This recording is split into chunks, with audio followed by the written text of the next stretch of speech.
Oh, hi everyone. How are you? I hope you're all doing fine.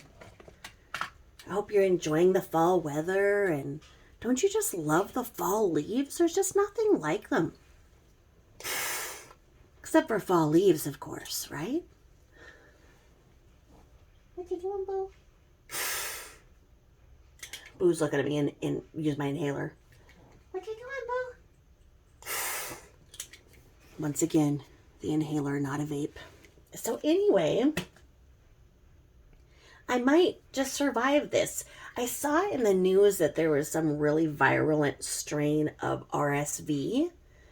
And RSV is that terrible virus that can kill babies. My fourth son had it as he was my first preemie, and it was terrifying, absolutely terrifying. I was giving him a bath, and because he had obviously a cold, and he just started looking really sick. And he was he 3 weeks old? So not quite even term. And he turned blue on me. He just absolutely turned blue. And I was so freaked out. And, but he was breathing, but he was turning blue. And so I rushed him to the emergency room, and they admitted him. And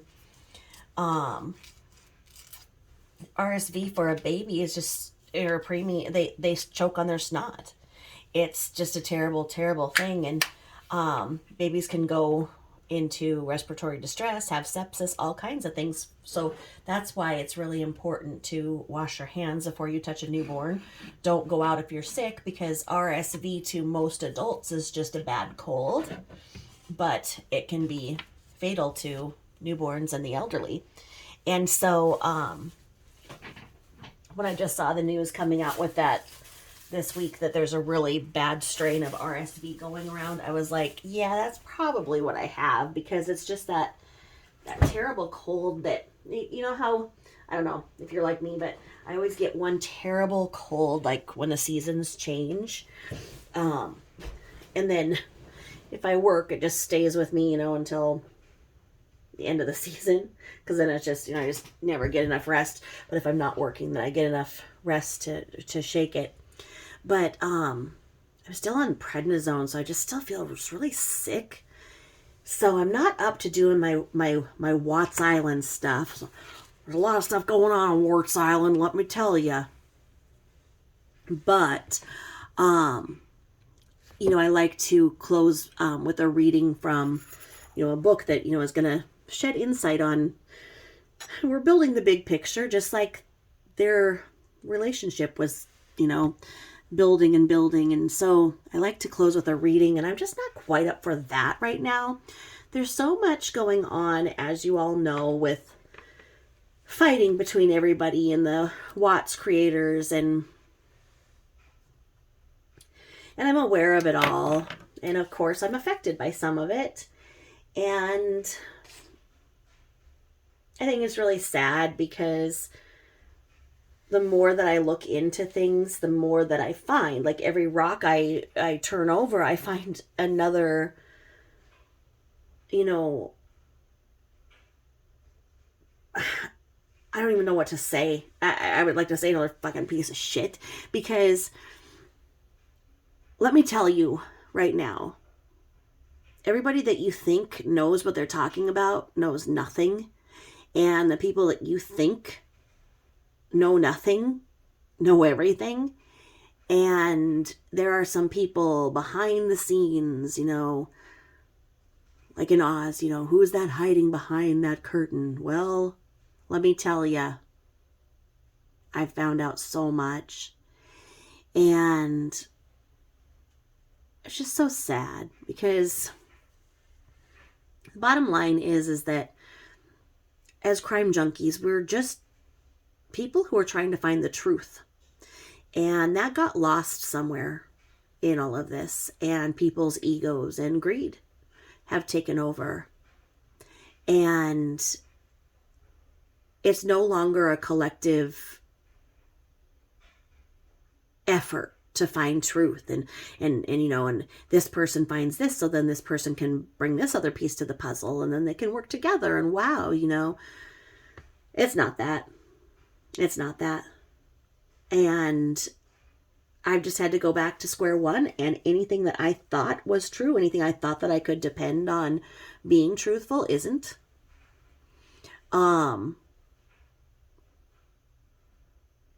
I really, really am just baffled by how so many people think that they are believing they're believing the right person when they're not. I mean, and it just is going to take them seeing for themselves what I've seen. And then there are other people out there who are just absolutely being obnoxious with their double life. And I'm like, wow, you're just asking to be exposed, but I'm not going to do it. I'm not going to do it. I'm just going to stand back. I mean, there's great power in knowing what you know, and knowing that you know that these people are going to be exposed for what they're doing. And just sitting back and waiting for it to happen, because I just can't. I just can't. And then with with the Warts Island spinning, and then with the Kylie Rodney thing, wow. I mean, there are so many people just fighting back and forth about some of the basics, and there is a collective effort out there that is really trying to create a narrative, no different than what we see with the Watts case. And, you go and you look at this, these people, trolling and whatnot, they have no subs. They have just created channels. So you go, okay, so who just hired all these flying monkeys to be trolls to go and sit there and mine the interweb and watch for when somebody says something and then go and antagonize that person? What's going on? Who's doing this? Who's behind this? And I mean, there's a lot at stake here. There's people's livelihoods, their whole entire jobs, homes, everything can be lost if there are things that are further exposed in that case. And so right now, you got your backwoods shake hand agreement. And I think that nothing's going to change. Nothing's going to overturn the decision of it being an accidental drowning. I mean, it is what it is. Is that justice for Kylie? No. Is it the truth? No. Is anybody going to be able to change anything about it? No. It's tragic and it's disgusting. And I hope that it brings up a talking point for all of us with our teenagers, to remind them and have that conversation and say, look, if you've done something stupid, you're out in the middle of nowhere doing something stupid, and you think it's time to come home, and you think that you've got to get in a car with somebody who's done something stupid, stay put, call me, I will get you, no questions asked, no consequence about it. It is just going to be what happened, and that's that. We'll never talk about it again. Rather get that call than the call that Kylie Rodney's parents got.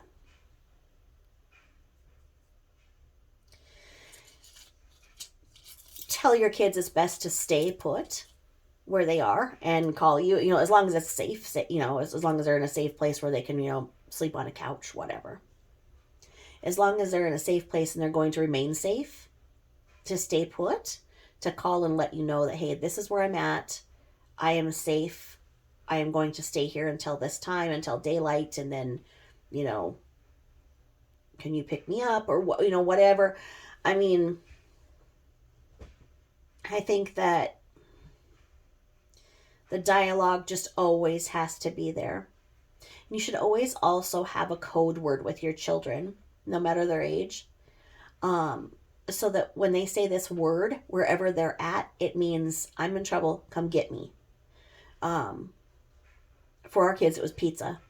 So it would be like, and we would practice it, because then we would be like, okay, so if you're at a friend's house and Uncle Fred there is acting a little creepy towards you, getting a little close to you, playing video games and whatever, what do? You pick up the phone and you say like, Mom, are you gonna order pizza? Or what time is the pizza getting delivered? You use the word pizza in there, and I'm gonna be like, on my way, child. Um, something such as that, whatever word it is.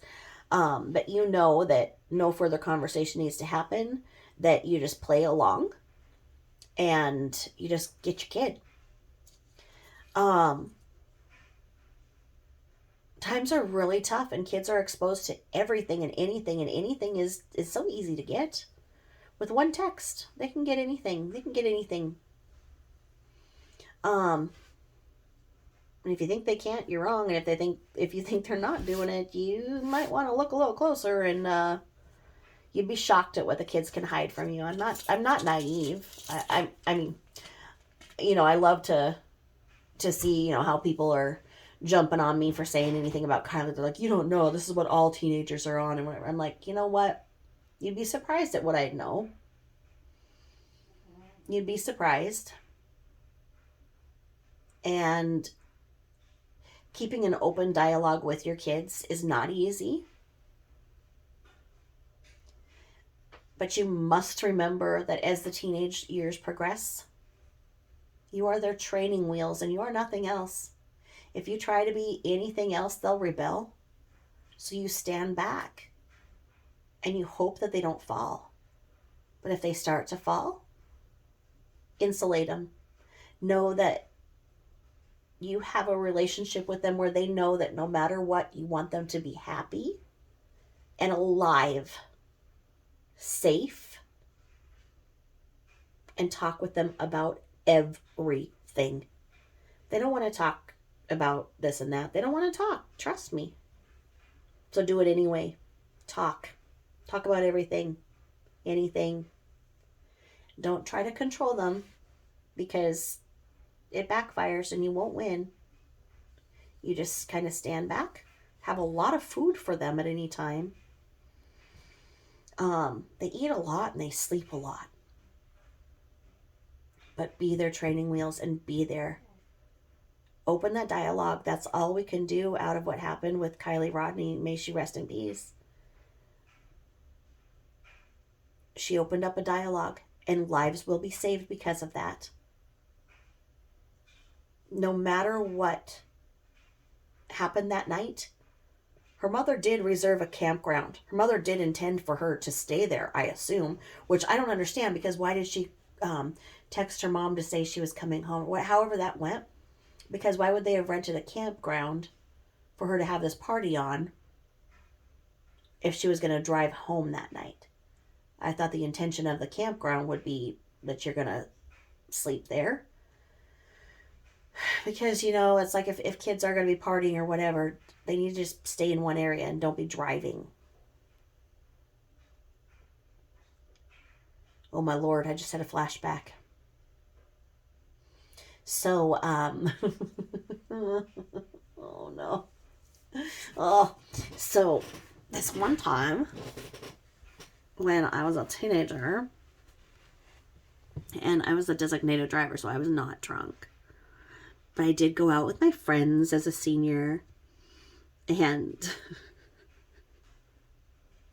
yes, I had a 1-year-old child as a senior, but I would occasionally get to go out with my friends, and like maybe once every 3 to 4 months, and go and babysit them, because I was the designated driver, because I would not drink, and became their moms. But we were in a party, and there was drinking. And the cops came in the front entrance, and they had us all start coming forward to put our names on the list to, so they could start the arrest for, minor in consumption and minor in possession and blah, blah, blah, blah. I knew I was fine, but still, it just didn't occur to me to just go out there and show that I was not drinking and whatnot, because my best friend was standing there and she's like pointing at the window, and I'm like looking at her like, no, no, no, no, no. She's like, come on, come on. And she's drunk. I'm like, what chance do I have? I'm like, you know what? I don't want to deal with these. Number one, I didn't want to deal with them. Number two, that window was like calling to us. It was so weird. And so, of course, it couldn't be a window that, would just like be like ground level, right? It had to be like up a freaking floor and a half. So she's drunk, so it didn't hurt her at all, and then I get my scrawny ass out. And, I was not fat then, unlike now. So, I plopped down on the ground and it just, well,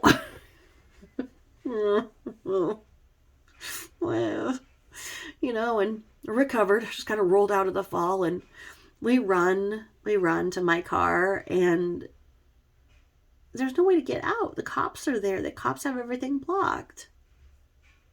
Oh, what could I do? What could I do? I reversed like 2 freaking whole blocks. And then we were free. And that was it. And I do not think that that's good advice to give everybody or anybody. But sometimes those windows just kind of call you. You know what I mean? I lived in a small town, very small, weird town. So most people will be thinking, how could you have reversed for 2 blocks? Just trust me on this. It was possible there. It nowhere else, but it worked. And there was just so many people there that, obviously the police didn't catch on that a couple of scraggly ass teenagers with a bunch of Aquanet in their hair just bumbled out of the windows. But it was just one of those things. And like I say, me being the one who wasn't drinking, the next time I remember taking my friends out, and they were drunk, and I remember just having to put both their hairs in ponytails and hold one ponytail at a time, back and forth alternately, as they threw up in the toilet. And I'm like, why am I not just staying home with my baby that spits up, honestly. But I tried to still, go out with my friends at least a couple of times. Not sure why, but, so I can say that I did. And I can be old now and be like, oh, those were the days. So anyway, I would like to take this time to say that my channel is for educational and entertainment purposes only. My channel is an 80-20. I'd like to say that 80% of it is true and 20% is fiction, but maybe 80% is fiction and only 20% is truth. Who's to know? 80-20. Ultimately, at the end of the day, I hope that I present scenarios that provide a teaching opportunity and help you think in different ways. I am not mom shaming. I am being an advocate for the children that don't have a voice anymore. And in the end of the day, I hope that I do help to address potentially abusive and harmful behavior to prevent future abuse. If I can present a scenario to you that makes you see this in a different way and then look at things and then see it from the child's eyes, that's what I hope happens ultimately, so that, we have adult conversation and whatnot, and we look at things, and we can look at things with a little bit of humor here and then. Ultimately, if at the end of the day, we look at patterns better and we can see the children that need to be advocated for in these situations that are in the headlines, we need to do better. We really do. Our system is broken, and I hope that we can better identify the children who need help and figure out ways to get them help, because right now they're not. And the people who I do discuss are public figures. As such, they are subjected to critique and criticism. So in other news, like I say, I'll do a channel. My channel is Skanks That Shouldn't Have Bred by Tabitha Jane. So anyway, what had happened was when I was sick the other day, I was just bumbling around the interweb, and I saw this thing, and I'm like, what is that? And it was indeed these letters from Casey Anthony to her cellmate. And I started reading them, and I'm like, what in the double fuck? I did not know this. I did not hear this. When did this happen? Oh my gosh. And so I thought that you guys might want to hear what I saw. So I was thinking about reading them to you. And of course I have to do it in Casey Anthony style. So I'm going to pop back into that Valley Girl kind of voice for you, for your listening pleasure. So with that being said, just in case anybody forgot, Casey Anthony was the, well, how do we describe her? She had a beautiful little baby named Kaylee Anthony. And in 2008, Kaylee went missing. And her mother, Casey Anthony, waited 31 days to report this. Now that 31 is something that I have a point to, because the 31 days is significant. And I was so mad because this one reporter for People, I just cannot stand him. And he was like the big correspondent. He still gets a lot of money too. And he put out there, didn't report her missing for 30 days. No, 31. Okay, 31. Not 30. So anyway,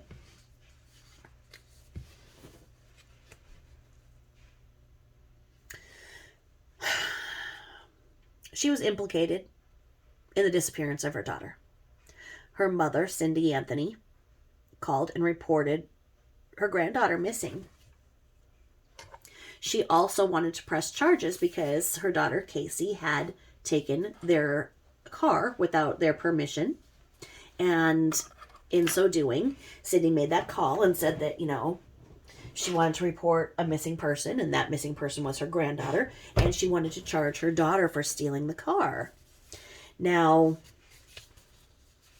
Casey had this whole lie going, okay? She was a little Shanann Watts, if I don't say so myself.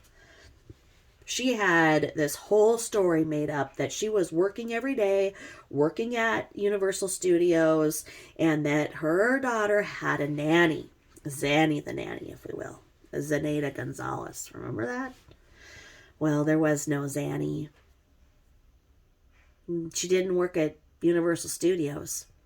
So she was arrested on, I believe that the initial arrest was put on her for the lying to police officers. I think that's how they initially got her, right? So she got put into jail.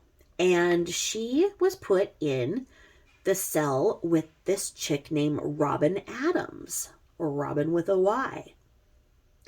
Now,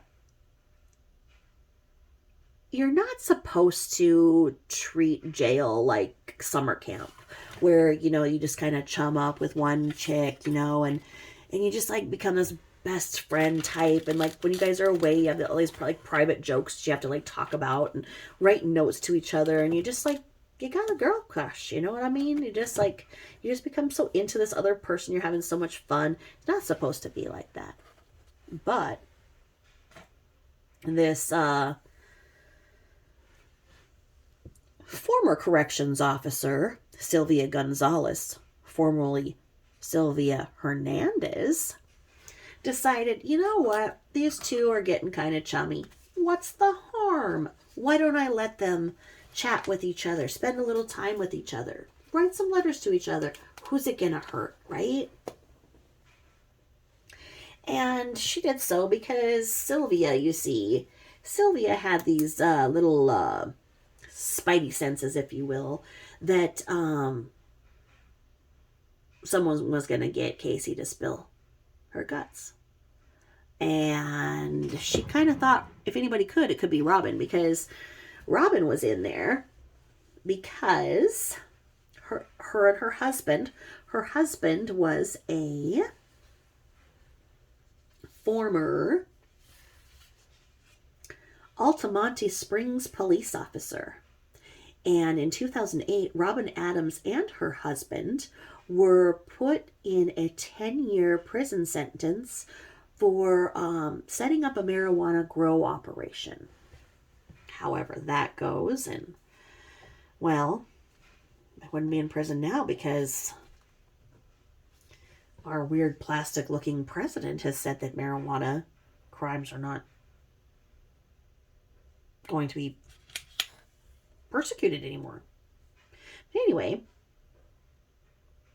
this Robyn Adams, she was a real spiritual kind of girl, real centered in spiritualism, and I think that I can kind of look at this, and this is just me saying, but I think that Robyn and Sylvia were kind of like, you know what, let's get this girl to spill, get close to her, get the story, then we'll tell the story, then we'll all both be set for life. You know what I mean?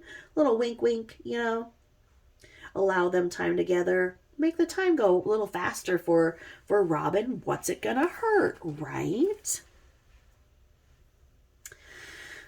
Well,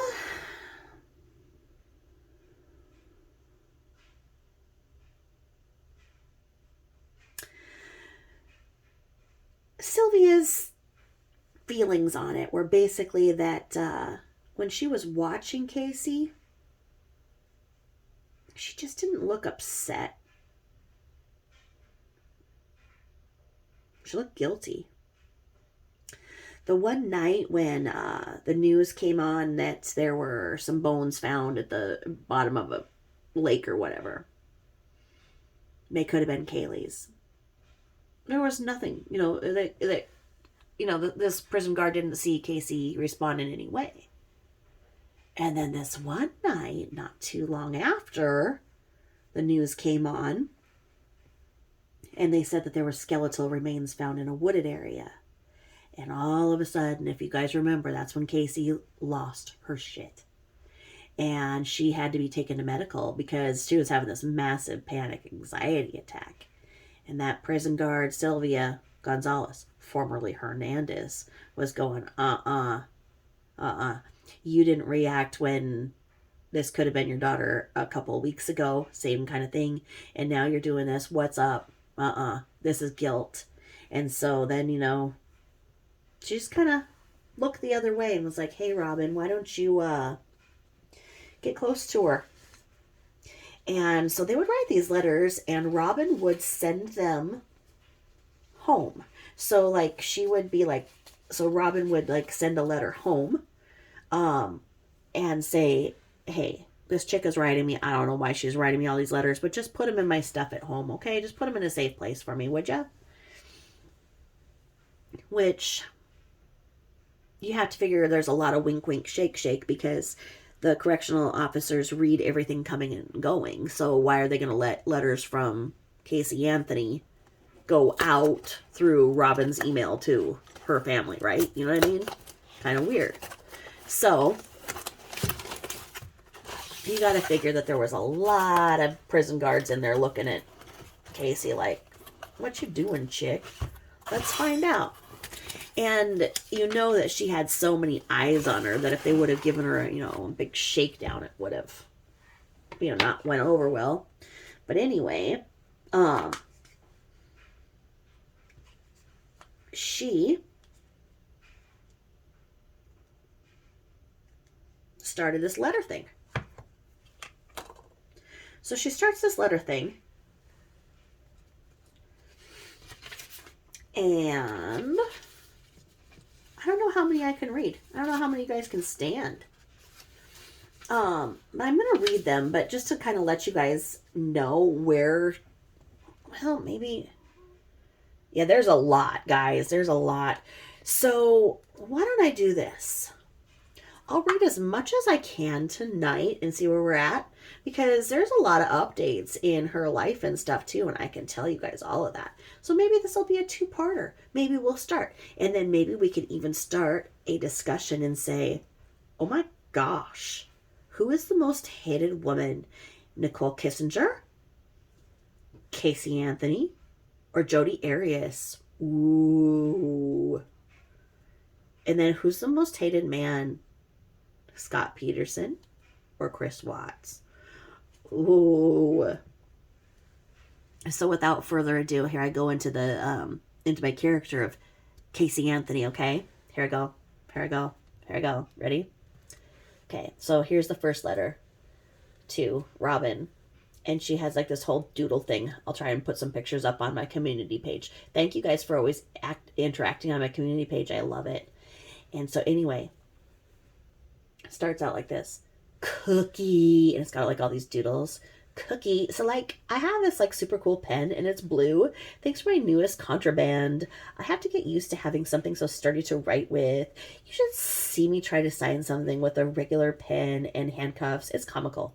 Now, I'm going to show you guys this too, because the way that Casey writes, she takes up each line. So like, you know, in a, and it even looks wide ruled, like each character of the letter takes up the whole thing. Like she does not follow the rules of penmanship or anything. If she writes really big and very, very, very unique writing, I have to say. So she's like, it's comical. The boys always have a good laugh at my expense. I mean, with me. I can't believe how much we've written in just a few days. That's what happens when one or two, in our case, is starved to open and honest and uncensored conversation. I definitely agree with you about everything, especially the horrible feeling of betrayal and not wanting to ever betray somebody you care about. We both had to deal with a lot of that since last summer and well before a lot after this, but it never gets any easier. Even knowing that God is on our side and we will ultimately have the greatest rewards, at what cost? In order to have life, we must lose our old lives so that we may be reborn.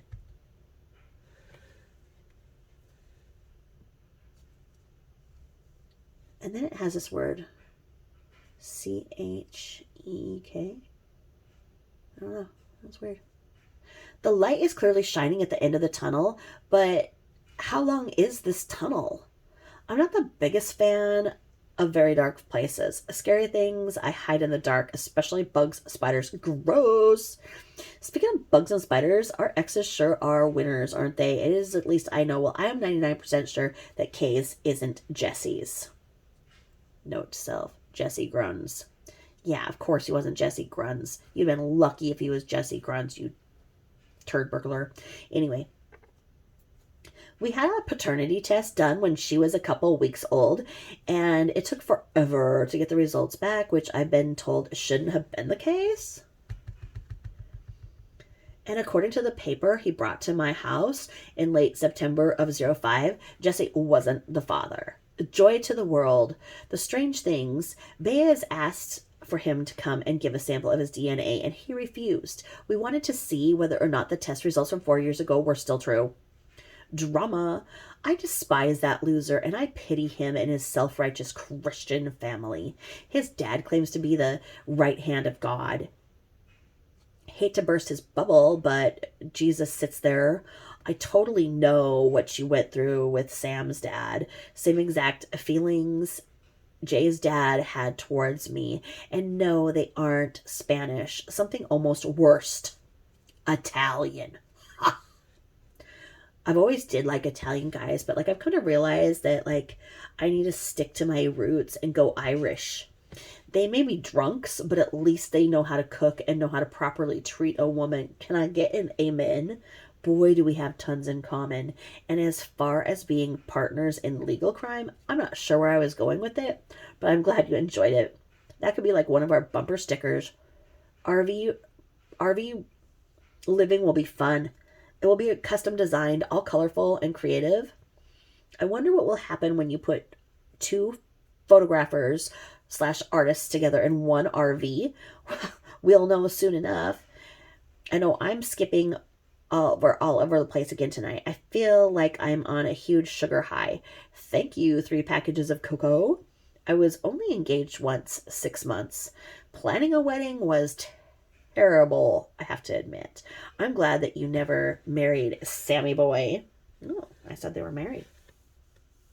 Someday I'll meet a guy and I promise I'll play nice. I am extremely protective of those. Now, this is all like blurred in here, and I'm going to take a little asterisk. So, Jesse Grund was the guy that she was engaged with.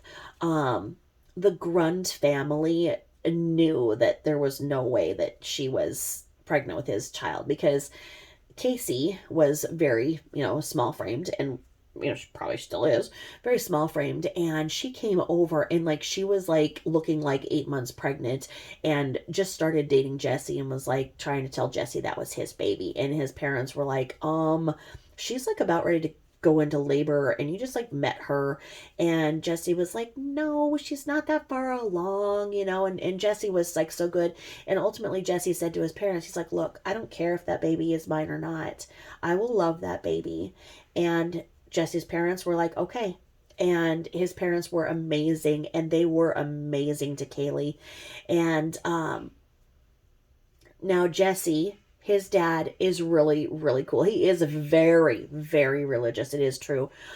He is very much into conspiracy theories and really, really deep in religion. He is kind of cool to listen to. Richard Grunt.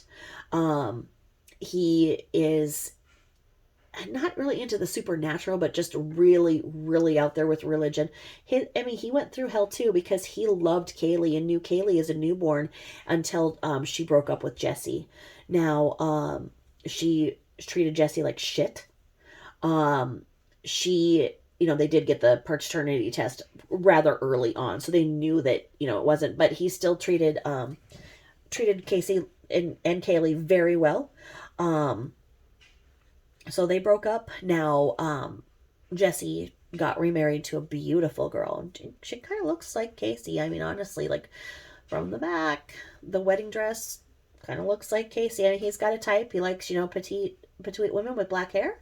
But he looks like he's very happy. I think that he dodged a bullet with dealing with Casey. And I mean, it's just sad because his parents, like I said, they loved Casey and Kaylee like their own, and they treat them very well, and they kind of got the crap end of the deal. But anyway, now there is blurred ink in here, so it's kind of hard for me to see this thing, so I'm going to kind of put these words together. So I'm very protective of those, especially you, my new sister. You have, if you guys are wondering, I've got this ball of Play-Doh. You guys see that? Play-Doh. I saw this Play-Doh the other day at the store. I'm like, oh my gosh, I'd like to play with some Play-Doh while I talk. So here I am playing with Play-Doh while I'm talking. You can see my shadowy figure. And my picture of me riding my broom with my boo. Boo boo, where are you? Oh no, he's not here. Maybe he had to go potty. So anyway, especially protective of you, especially my new sister. You have a very intelligent kids, and I know, and I can only imagine what they're going through. You must prevail, and you and Maddie and Josh will be closer than ever. Just don't give up hope. Keep encouraging them and showing them the real you. They'll see through whatever Sam says, even if sadly he is able to manipulate them. In the end, he'll be the biggest loser because they'll see what kind of a guy he is, and they'll know how important it is to trust God first. I'm sorry you're going through even more useless drama with Clay's mama. She obviously made up her mind a long time ago and is being stubborn. Pray for her enlightenment. And Clay's grandma, she's old school like my grandparents. And in their eyes, the wife, girlfriend, daughter, woman, the female, is ultimately to blame. Definitely messed up, but that's the way things were for them. If their husband cheated, it was the wife's fault. You get the point. Sexist and unlawful, but it is what it is. At least this generation isn't like that, and there are men out there that will sacrifice life and limb for someone they love. There's always hope, especially for you and Clay. Like you say, you've made it through so much over the years. You obviously love him, and I'm glad that you can admit that without hesitation. As I've said before, do what is good for you. I got your back, girl, no matter what. You don't know how deeply I respect you for all of the strength you possess. You've experienced so much, and I'm in awe. I am truly honored and humbled that you shared all of that with me, and I will never judge you. There is nothing you could ever do or say or could make me see less than you or make you feel uncomfortable. And you know that I will take these things to the grave with me. It is between you, me, and God. I could not help but cry reading about Hamilton and Sam and all of that. I'm just so glad you made it through everything and that you are in my life. Abuse is no joke, nor is it something to take lightly, and it is definitely something that will stick with you for the rest of your life. Believe me, I can understand why you hold things against Sam more than David. And I respect the fact that you held your ground against the feds. I know that wasn't easy. And again, let the similarities roll on. My situation with living at home with Case and my folks, staying home all day and going out at night looking for Mr. Right, same exact situation. I don't know one single mom who doesn't try to get their freedom regardless of how old they are. That's one of the biggest things that truly cuts me when I hear them talk about me as a mother. I was a great mom. And I love my daughter with everything that I have. I would give my life to have her back with me just for 5 minutes. It's so frustrating. I had a miscarriage in 07 that only a small handful of friends knew about. I made the mistake of telling Lee, and the week of my 21st birthday, he told my mom, "Lovely. I may have a big mouth, but I can keep a secret." Obviously, most people aren't that loyal. Oh well, we live and we learn, stumble and fall, and we dust ourselves off and keep moving forward. It is a comfort to know that other people have bullshit too. I mean, how right you are, sis, the name game. I, Alyssa, and Alexa, and Madison was once one of the names I was thinking of for Kaylee and for Riley. And Riley. It's funny you said Alyssa because for years I've been told that I look like Alyssa Milano. I can see that. I'll take that as a compliment. Alexa is close to Alexander, my Romanian grandfather's name. Ooh, I didn't know they were Romanian. Adding on a name is a good idea. I'm going to give it some thought, but your ideas and suggestions are perfect as usual. You do know me very well, my dear. I absolutely love Maddie 3 names. Maddie's 3 names. Miley is pretty honest. That suits you too, because you have that exotic look. I say you embrace it. Sorry about the bad dream. I've been having some about my mom. Not pretty. Clay's ex of that hussy. You know your man loves you and he needs your support. Have you thought about writing him? Question. If money wasn't a factor, do you think that Clay would want to try to appeal his sentence? I'm praying for him. Now, Mr. Italy, Mass, sorry, but I'm not interested. He seems nice, but loony. I'll show you the cards, letters. You'll see what I mean. His name is Al, and Mr. Melbourne is Rob, and no silly. I haven't written anyone. Are you kidding me? I have too many thank yous to deliver, send out when I'm home. But until then, until I'm home, I don't play that. Did you ever watch In Living Color? Wow, one of the best comedy shows ever. SNL and Mad TV have nothing on TLC. Jennifer Lopez was one of the best Fly Girl dancers. Too many of the Wayans were present. Jim Carrey was his regular self. I wonder if I could...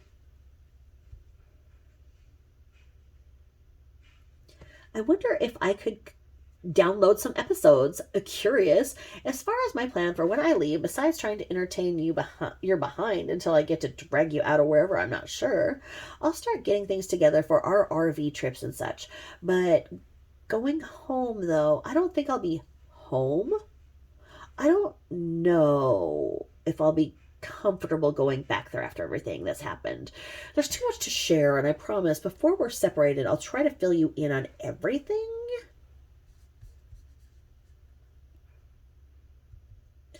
Another subject change. Sorry about your lip. Canker sores suck. And yeah, you are a wuss, but I love ya. You've had 2 kids and you have a killer tattoo, not to mention all of the other badass things you've done. The little pains are always the worst. I have a couple of paper cuts and I want to cry when I wash my hands. Yet, when I slammed my leg into a chair in the classroom, I was fine. Madness. By the way, we're getting tattoos. Not like, dude, where's my car, but something to that effect. Now that you mention it, I have noticed that 5 and 10 don't argue. And you're right. There is no way the deal would argue with him. The dude would argue with himself. But he's got a few screws loose, and I'm not a fan. Baby talk. I always wanted to adopt a baby or a child from another country. Is it all selfish to want one from Ireland? Accent and all? If I do someday, I'll adopt local, US-wise. So many kids and teens are homeless, and that's something I want to target. And yes, missing children as well. That sits close to my heart. And I wish there was something. Can we just asterisk this and remember we're talking about Casey Anthony writing letters here and she's talking about missing children. Anyway, I better drink tea to this. Hold on. Missing children. Okay. All right. Oh, all right.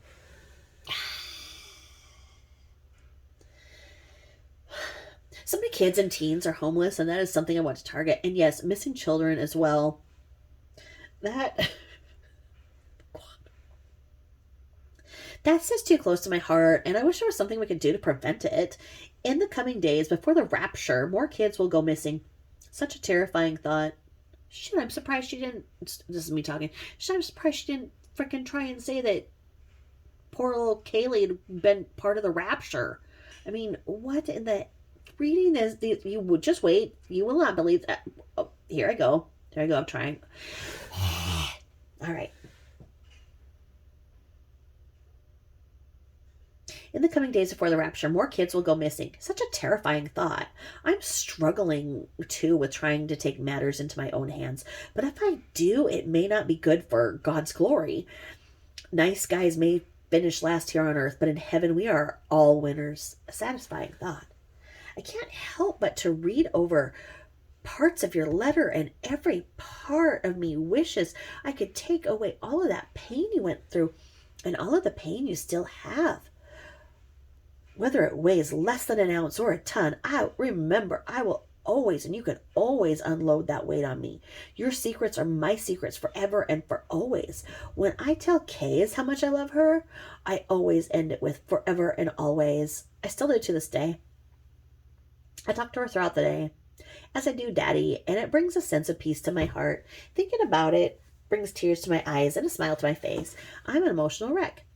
I've gotten good at hiding how I feel with most people, but I can't with you, nor would I want to. I trust you with my life and all my secrets, big and small, and for the same reasons you were worried about making me feel incomplete. Again, I know how you feel. It's hard to unload a burden and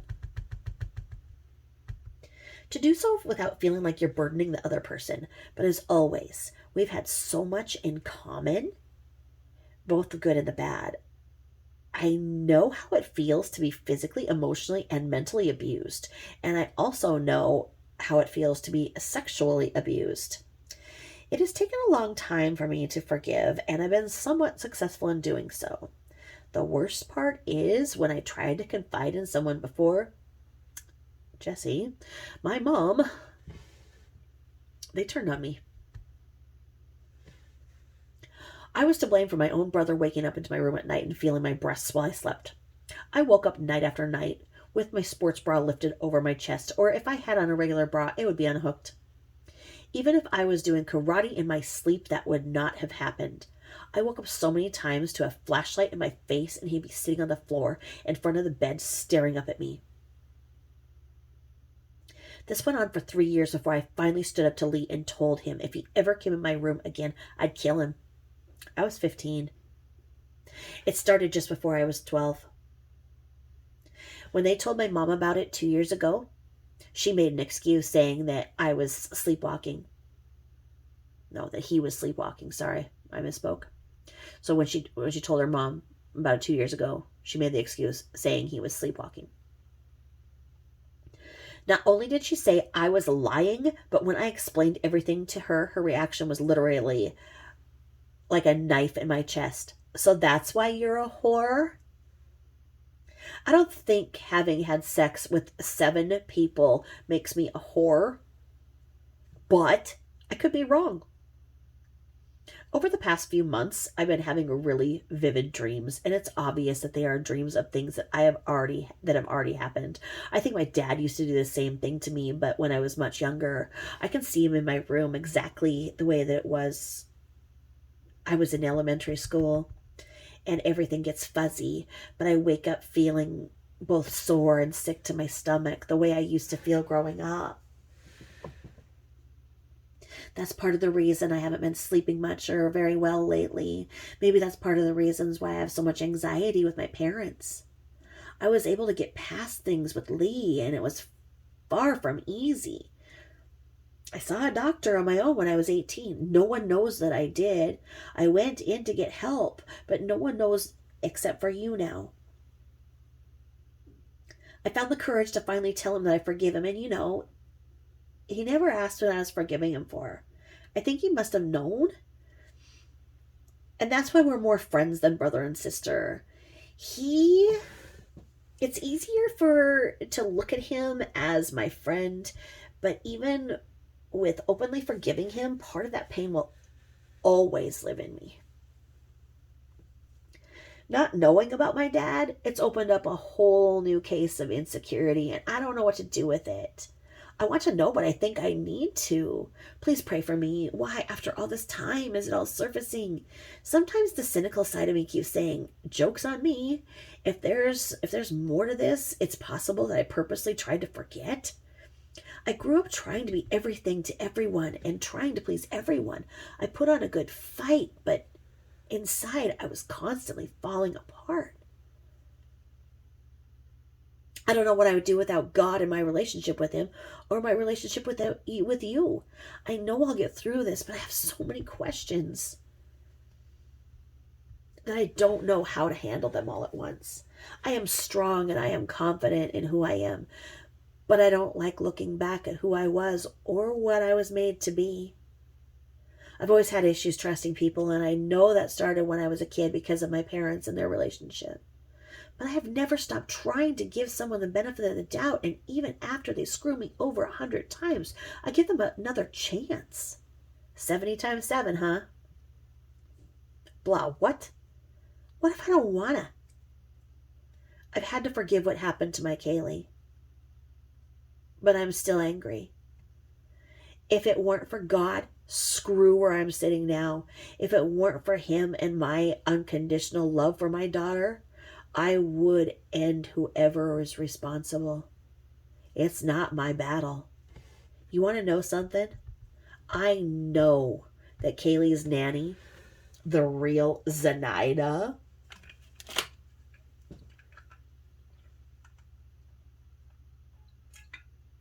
the girl who was my friend for 4 years, I know in my heart that she is responsible, and I don't blame her for not showing her face. Would you want to be sitting here with me or something that for something you didn't do? Considering the circumstances, you technically are, and it sucks, and I know this goes without saying, but outside of myself, my legal team, not a soul knows this. I was going to take Kaylee and move away. Unfortunately, my plans got beyond tangled when Zany wouldn't tell me where Kay's was. I asked her to take Kay's for a few days so I could put the rest of our stuff together. Money I had saved, new clothes, new everything. That's why I waited to report her missing, because she was and wasn't. I would give anything to go back to that day and not have let Kaylee out of my sight. I have more secrets. A small empty place in my heart that only God knows.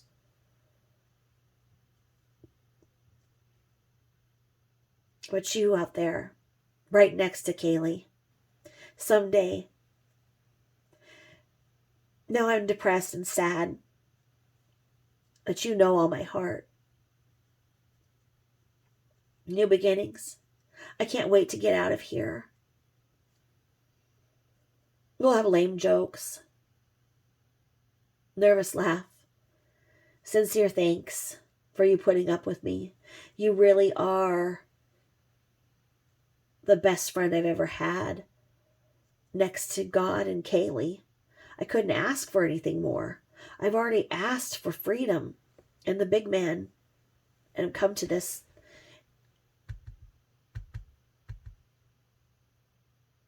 Unless I already told you this, I started having seizures when I was home in September. We think they were caused by stress. I've had a few others while being here, so if I ever complain of a headache, please remind me to take something for it. That was the only sign before it happened, and always in my sleep. I'm a mess. Thanks again for my favorite pen ever. My hand doesn't even hurt. Good job. I'm going to stop my rambling for now. I'll write you over the weekend. I love you, Robyn. And for now, I'll call you Lily. Not sure why. It just came to me. Good night, Muffin. Little heart. Now that's redacted. And then there's like writing on the outside, Bible verses. I think this is where Robyn sent things home.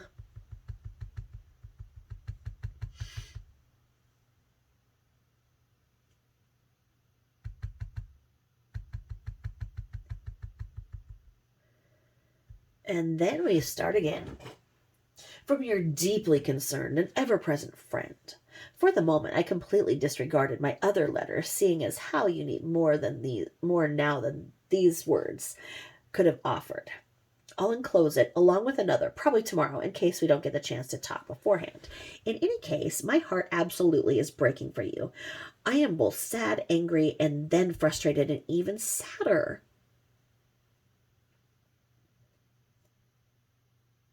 I keep trying to figure out what else I can do to help you. I know this fact before, and it has stuck with me. However, I believe it even more strongly. We were put in each other's lives for a reason during the most difficult part of our separate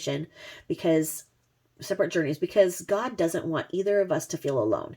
Yes, we have both grasped his hand, his love, and we've both begun to see our deeper purpose in life, especially being moms. But in your moments of greatest weakness, to have a physical shoulder to lean on is one of his greatest comforts and of his greatest gifts. I'm sorry my pen is acting so darn silly today. I really wish I knew what I could do to help you besides ramble on about some of it. Some of life's greatest philosophies. And completely butcher the greater half of the English language in the process. If I could give you a hug, believe me, I would. I'm crying with you, for you, and I'm praying even harder for your miracle. To be completely honest, part of me wants to smack your attorney for not giving a damn about your life and fight until you're fully exonerated. I've seen how selfish some attorneys can be, court appointed or not. Just because someone has money doesn't mean that someone is not as well off as you or myself even, isn't entitled to have someone fight just as hard, if not harder, for their rights. I'm so angry and disappointed in our country's legal situation. It makes me sick. Whatever it takes, I will continue to fight for you, pray for you, and offer you my undying friendship. You will get through this, and you will get your miracle if I have to personally see to it myself. There is a light at the end of the tunnel, no matter how deep and how dark the tunnel is, no matter how faint the light may seem. Never, ever give up. I am so sorry this is happening, but you will get through it.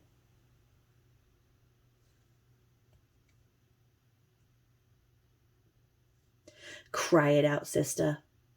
Always remember that God is your strength, your Father, and your Redeemer. He is always with you and will continue to make you stronger, especially in your moment of weakness. He loves you and he will never forsake you.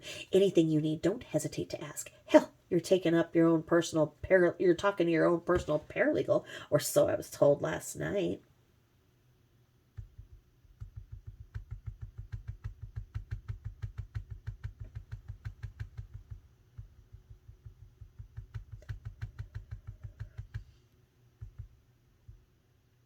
Now, this is a little note just of Robyn's, and it's where she sends us back, and she's like, hey, I love you and I miss you. I can't wait to see you.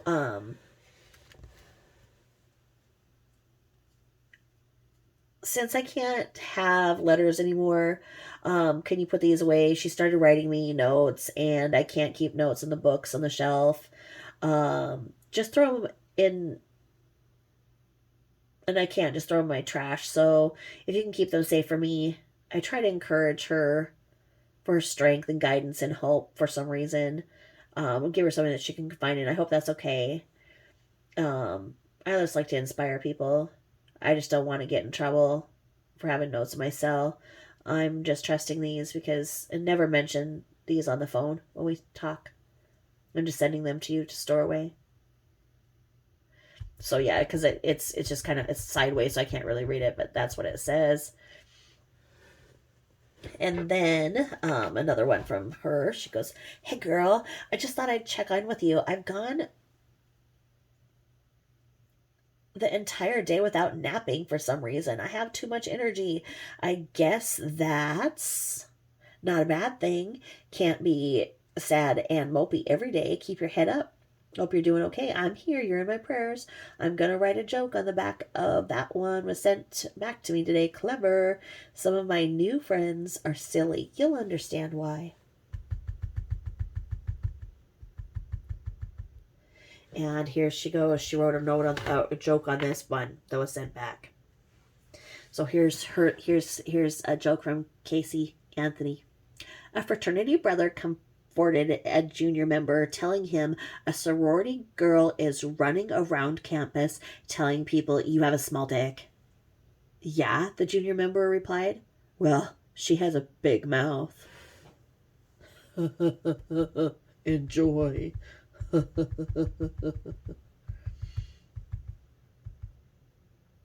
Okay.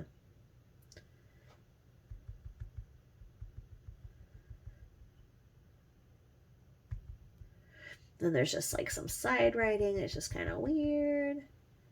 And let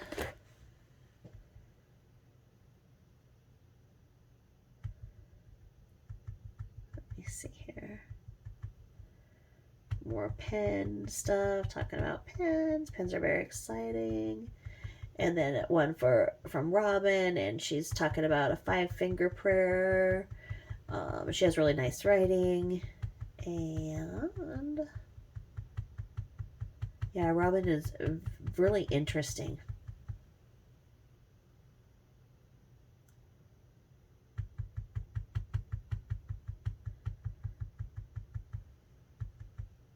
And then she wrote this on the envelope, Casey did. May your day be brightened by the loving thoughts this brings, and may the angels brush away your cares with gentle wings. Okay. So then we go back to the letters.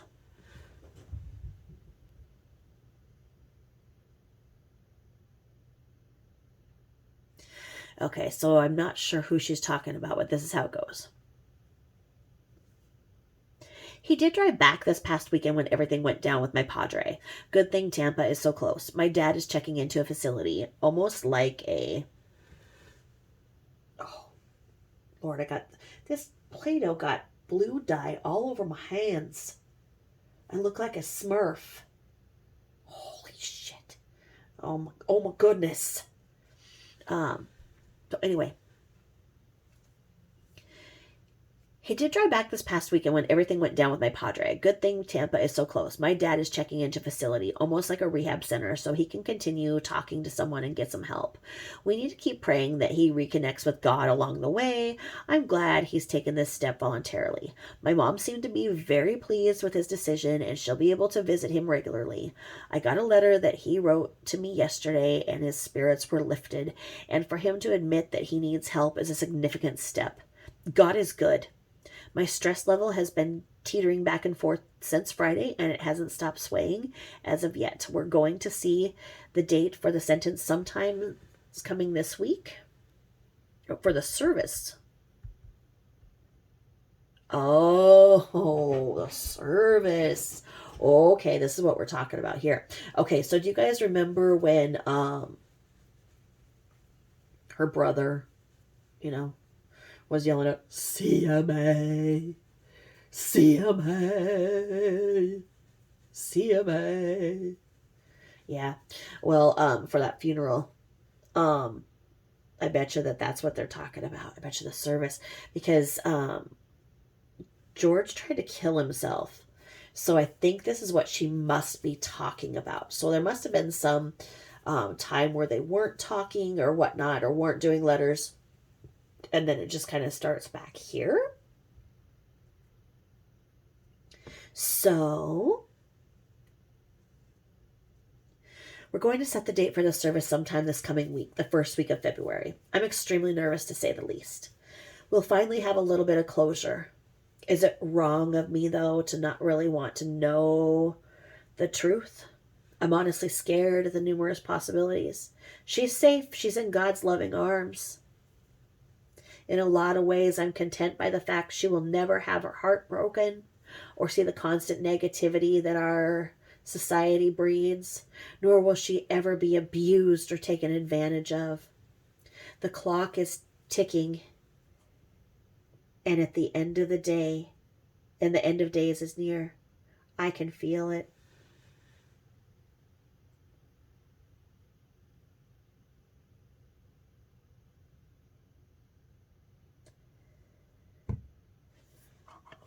It's difficult enough trying to make sure that my brother and father are both saved. My mom is on the right path. Glory to God.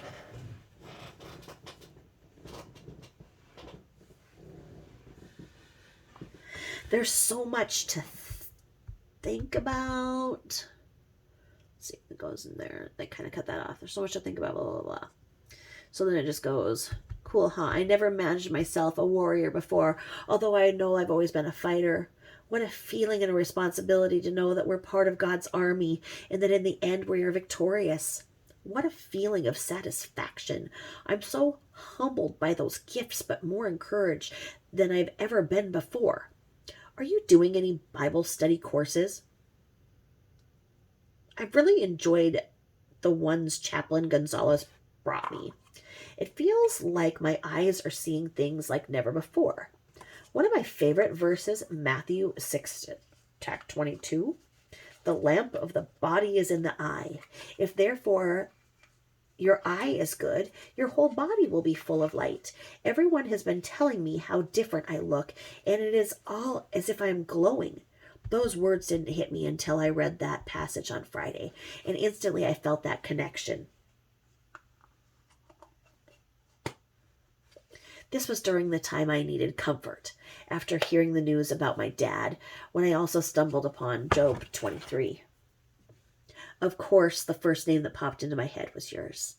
The more I read, the more I felt his presence. And also saw your likeness to Job. Crazy stuff. I'm able to memorize passages and verses so much easier now. I think I was more focused on reading and interpreting than memorization, but with memorization comes a whole new understanding of those words.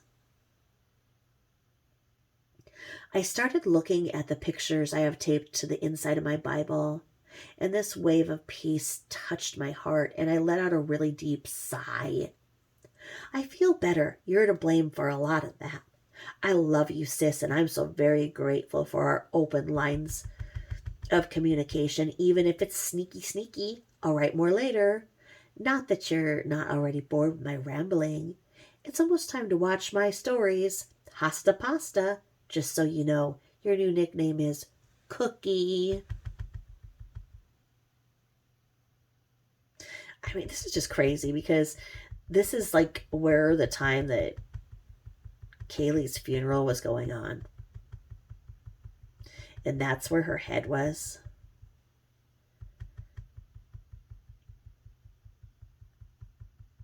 It's crazy. And then there's some weird thing. And then here we go here. Of something or something positive, of something to hold my bare hands. I don't know. God is constantly telling me to keep it together and have faith. I have no choice but to agree. He's right. There's a reason and a season for everything. And for everything, this has been one of the heartache and depression and mourning. The next is forgiveness. That one must stand alone. It's a big one, no doubt about it, though. All of this. It's been a long season of growth, spiritually, mentally, emotionally, and I am drained. There's a song by Shinedown called Second Chance. Amazing song. It brings tears to my eyes and chills to my appendages every time I hear it. The song of my current life situation, something to hold on to. I heard it for the first time early in November, just days after I ordered my radio. I seem to flip it to 101.1. As it's starting most nights as a sign and Sober by Pink. I love it. I don't listen to much music anymore, but when I do, my timing is usually very good. That's a part of myself I will never want to lose, and it is one that I would never want to part with. No matter how I feel, I get so much satisfaction from a good beat or powerful lyrics. Peace. Memories. I look at my pictures of Kaylee so many times throughout the day, and I can't help but smile at my little rock star. I miss her more than I can ever express in words. Some days the tears just won't end, and others I can't stop giggling and sighing and smiling because of her beautiful smile. Big hazel eyes and the belly laugh that still remains in my ear. I just sneezed my confirm something.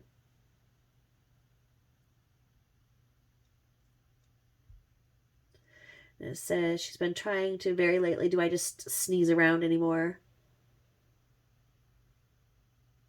I just sneeze. It tends to follow a thought or an action or a spoken word, a prayer, a pause, or even the emotional joke. Rarely can I blame my wacky allergies on them. It's one of the few things I actually like the cold weather for. It stifles my allergy attacks. I can understand that. I do like wearing cute boots and a leather jacket and hats and mittens. I want a leather bomber jacket. This chick, man, look at how she goes from thinking about Kaylee and Kaylee's smile and all that to I like mittens and I like wearing boots and I like what the this girl had disassociation. Disassociation issues. Big time. Big time. I believe that she had dissociative identity disorder. In fact, hold please while I wipe this blue dye off of my hands. Oh man, just a second please.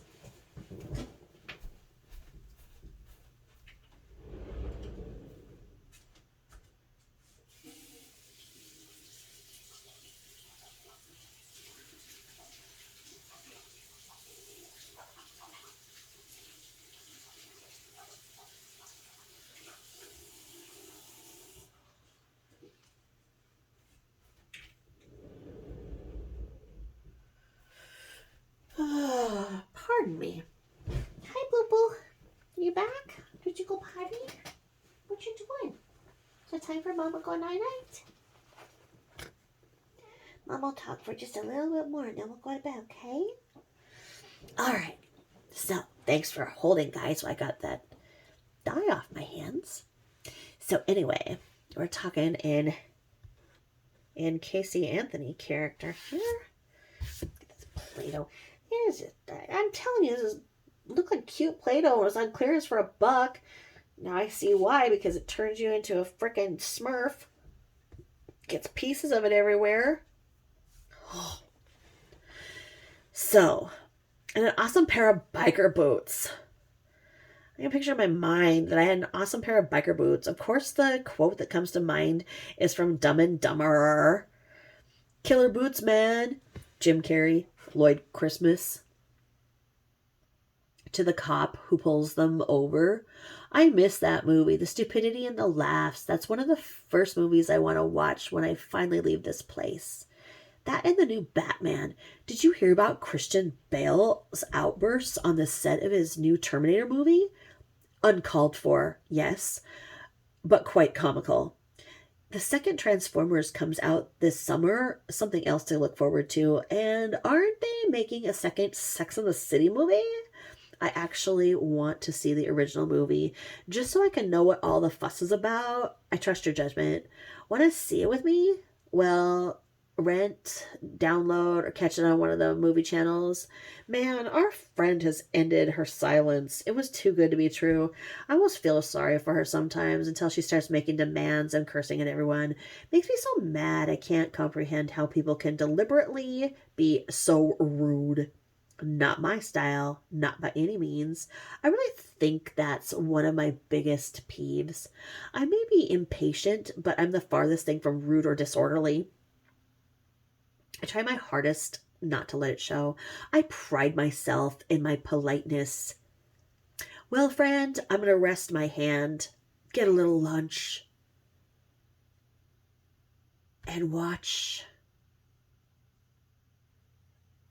some tunes. See you later. Love ya. You're on the phone. I just finished with my snack. I wish we could talk. I love Seinfeld.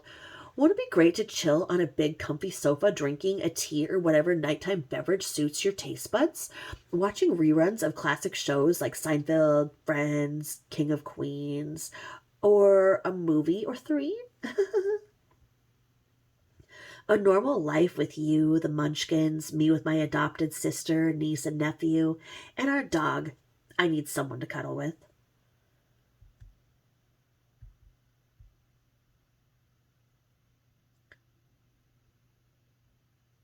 Jose did say I'd have a guy to love me, get a male dog or cat, and mission accomplished. I miss having intimate moments, laughs, hugs, cuddling time, back rubs, and the occasional kisses. Sigh. Soon enough. I can't wait to cook a big meal. 2 big breakfasts. Or a cookout with burgers, kebabs, the works. This, of course, will have to wait until we hit every buffet in town.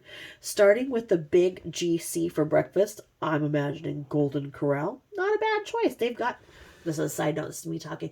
Golden Corral has a great breakfast buffet. If you're ever like wanting a good breakfast, it actually, it's impressive. It really is. And if you're a person who works night shift or whatever, you can go to Golden Corral for like breakfast, and they have like all of the dinner things too. I'm telling you. Not a bad thing to want. I agree with her right here. Sweet tomatoes for lunch and Cece's for dinner, or China Jade. Yeah, Cece's is a pizza chain. To me talking. Cece's is a pizza chain, and I can't. The last one I saw was in Vegas.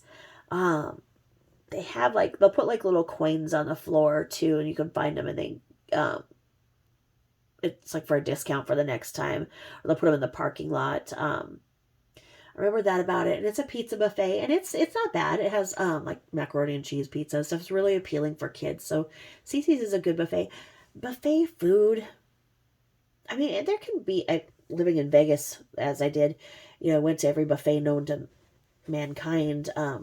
They can be good, but then then there's just buffets. But I don't know. I mean, they are what they are. So, anyway, back to being CMA. China Jade. I'm not sure what China Jade is. Yeah, pizza another day. I want to be in a good food coma for at least 2 days, and I swear, the moment I'm free, I am never eating ramen noodles again. Yikes. I can't take it. this is me here. I don't blame her. Ramen noodles, they are like plastic or cardboard or something. And, it's like they sound good. And every time you make them, you're like, gosh, why don't I make them more? And then you eat them. And then you're like, God, this is why I don't eat them, because I feel like death afterwards.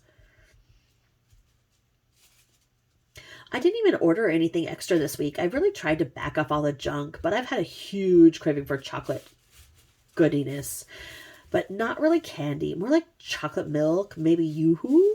Strange craving at random times. Tacos, egg rolls, quesadilla, hot wings, white pizza, breadsticks from Fazoli's, and a can of black olives. I eat them like candy.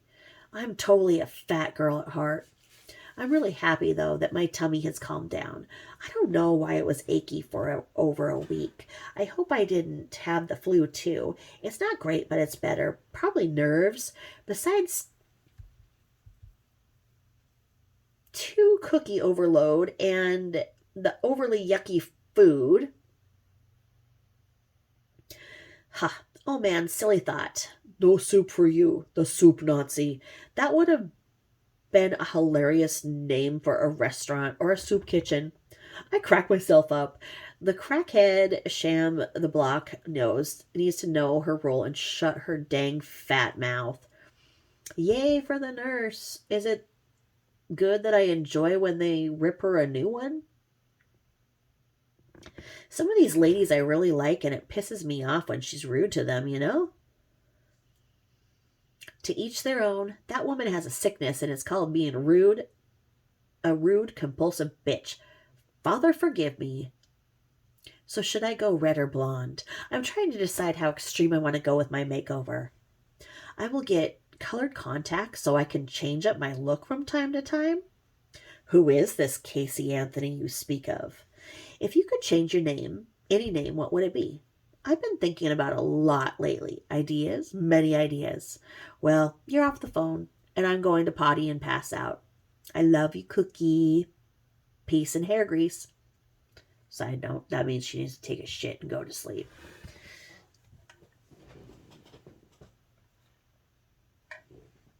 So anyway. Oh, I was right. Because then the... Let's see, she's saying something at the thing. She's like, oh my God, my ass is exploding, and not like that. Stupid squats, so big. Oh well. I knew it. Yep. Okay. That is the weird thing about jail, just as a little side note. Is like, you're in it with another person. If you're in just the thing, so there's just the 2 people, then it's 2 people. But like if you're in a pod, like a medical pod or whatever, then there's like 5 people and the turlet. And so you have to take a shit in front of everybody that's in your room. So like if you're in a thing like with the 5 people, you'd be like taking a shit in front of like 5 people and be like, please don't anybody look at me in the eye, and I'm sorry that I'm stinking up the joint. And if you're just in it with a 2, it's the same thing. It'd be like, I'm sorry, but I gotta fucking take a shit right now, and it's gonna stink. What do you do? I mean, do you wait till... what do you do? I mean, if you hold it, do you hold it until lunchtime is, and then one person goes back and stinks up the bedroom? These things I wonder.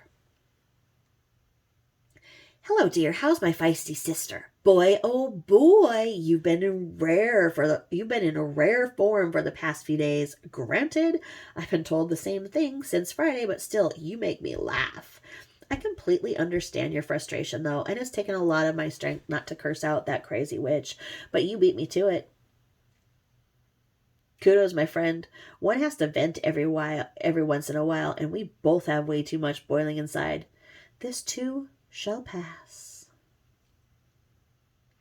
Thanks for all your help and your advice. I have tried all weekend/week to put myself in everyone else's shoes.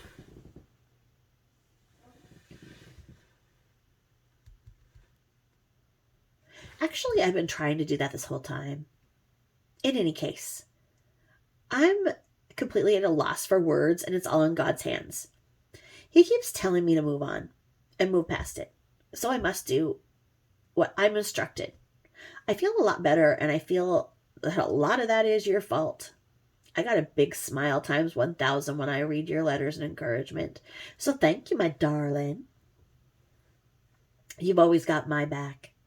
And you know I've got yours always. I don't doubt that we'll be able to continue to be upfront, open, and honest with each other. I'm looking forward to the day that we can talk all day and all night about our great meals, spas and beverages, in our PJs, going out, and everything in between. I'm extremely grateful to Mike and Michelle for taking your case. And Gabe speaks nothing but the truth. He's my adopted brother. Mike and Michelle wrote a couple of appeals in my case that were nothing short of phenomenal. I put all of my faith and trust in their abilities, and I know they will pull a great victory for you. I demand it. I'm also very glad to hear that you've heard from Clay. He is a strong man, and with God in his corner, the mountains in front of him can be moved as well.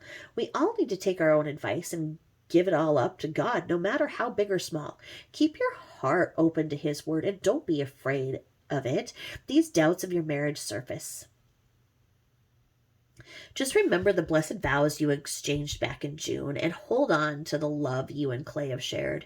You've said many times that you two have been best friends, not just lovers, and there's no replacing that. I have faith in you, Clay, and your future together. Even if your marriage doesn't concur this, 13 to 17 years apart is an incredibly long time to be apart, but that doesn't mean you can't still be there for him, as his friend or otherwise. Trust your heart, your gut, and most of all, our Father. He has filled you with so much love and compassion and the ability to see the good in someone. I love you. It's that simple. You are special. Making ice cream, silly girl. I never had a Snoopy snow cone maker, but I wanted one too. We should totally get one. I heard about it one of the times back, and it made me laugh. Good times, and thank you for being my Valentine. I feel loved. Oh boy, Super Troopers. Would you ever eat a whole bag of weed?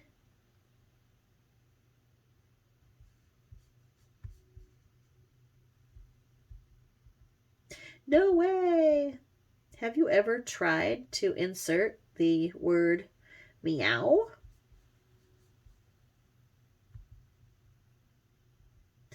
It's in a sentence, and it's a fun drinking game, and it's classic greatness. Keep yourself calm and relaxed. I'm here always for you. Love you, Maddie. Oh, she changed her name to Maddie here.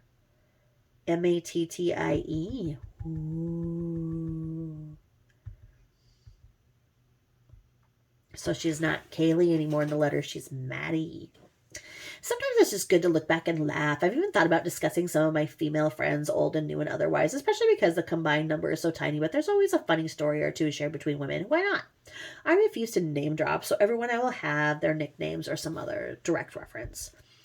Can't give anyone their 15 minutes of fame, nor can I endanger myself in any possibility chance of lawsuits or useless drama if names aren't used, so I talked about someone.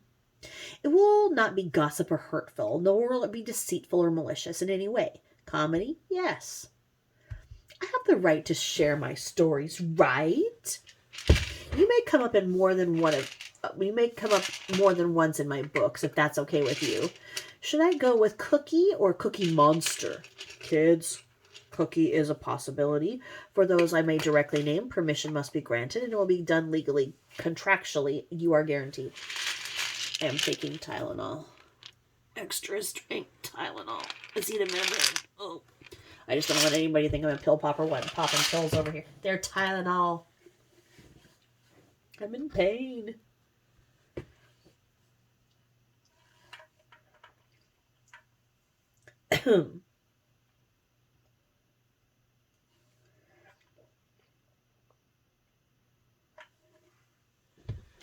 Okay, so she's talking about how she's going to name drop when she has her book. Because, and her book could be coming. I mean, honestly, the book that Casey Anthony writes would be one that everybody would read. So, and nothing will be done that isn't consented to and agreed upon with said individuals. Does that seem fair enough? I sure hope so. I know I've yammered on about this forever, and I apologize for being a complete turd. I really should have tried to sleep. Feels like it's too late now. Why nap for an hour and torture myself? The only good thing about 8:30 court is that being able to come back early, shower, and pass the heck out. I already fixed my hair in a smooth updo and a nice bun, lower than usual, and I'm boycotting my glasses. The sexy librarian look doesn't go well with the navy blue scrubs. A shame. My mom brought me clothes, but from the sound of it, a jacket I've never heard of, a sheer white shirt, and navy blue pants. Really? I'll keep my blue... Must have been scrubs because it didn't... So then she goes, I'm wide awake. I'll be leaving for court in a couple hours, and I know I'm going to look like hell. I've had every intention of going to bed early, waking up early, in enough to get pretty, and then I was going to sit there and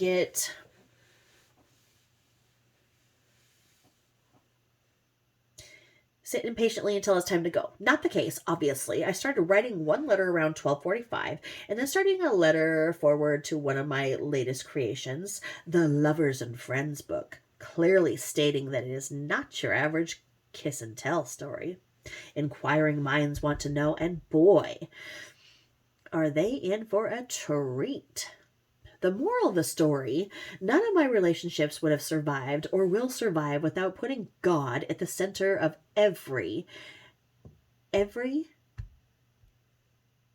each and every one of them, every step of the way. And then she did this big smile thing with teeth.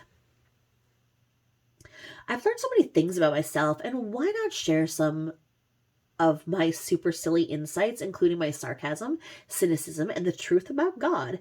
I'm really enjoying putting various works together and being able to put my thoughts and feelings into words. Plus, it always feels good to set the record straight about certain topics, issues, or even people. I promise to let God lead my hand as I write and my hand as I recollect various memories.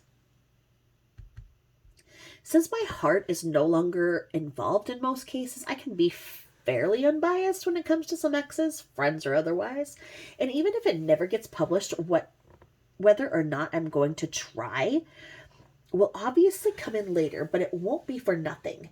Sometimes dipping in the past and telling a story or two brings finality and closure. And then she goes here and it says, read 2 Chronicles 20:12. The number 2012 is significant in itself, for I can't get it out of my head. I read every 2012 in the Bible and got a chill when I read it. Is it a sign or is it reality? And then this one is like sideways, it's kind of weird.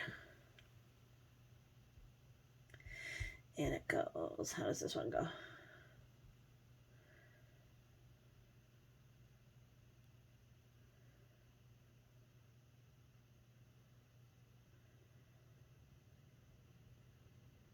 She's like saying that she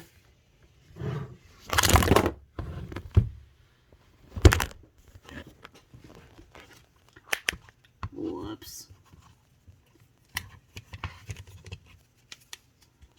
Sorry, guys. She's saying that she had a nightmare.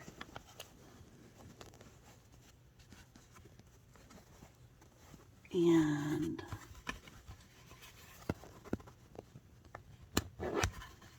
you guys, I have the like most janky setup here. It's like Dollar Tree phone thing. Sorry about that.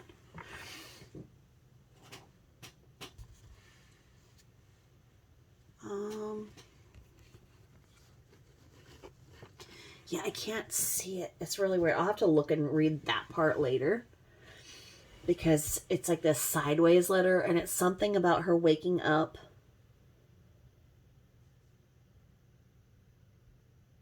And it's interesting, but it's like written so weird and so big and it's sideways. It's really weird.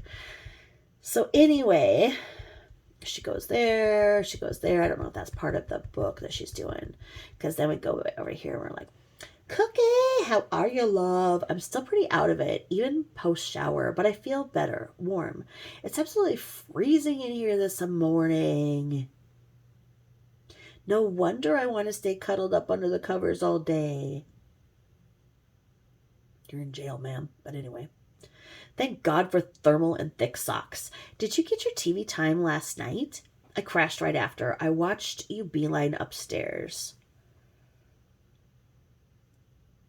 Thanks for the laugh and entertainment. I'm glad your loudmouth friend in 5 is behaving herself.